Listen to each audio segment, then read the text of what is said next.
We're going to take a look at the iPhone's Contacts application. If we open the Contacts app, here we can see all the people we've added to our contacts. We can look through our contacts book by scrolling down, or we can scrub through them by running our fingers over the letters on the right hand side of the screen. We can even search through a contact by typing in the search field at the top. If we want to view our contact, all we have to do is click on their name, and we can see all the information we've inputted for them. Click on the edit button at the top left hand corner. We can begin editing and adding more fields to their contact. We can even add in their company name. We can add in another phone number.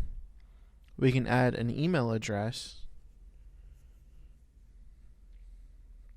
We can change their default ringtone, and we can also change their default text tone.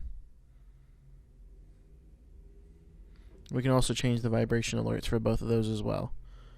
We can add in their custom URL or their homepage.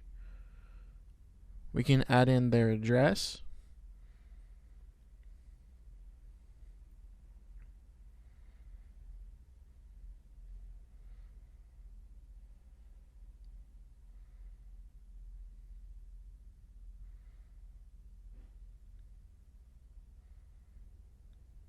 And if we wanted to, we can add in our own custom field. We can delete the contact by pressing delete contact, but if we're done, all we have to do is press done and our changes will be made. As you can see from here, we can send them a message, FaceTime them, add to favorites, or even share the contact.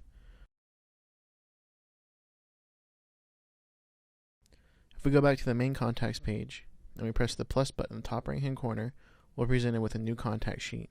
Here we can fill out the information we'd like, and then we can add a new contact into our address book.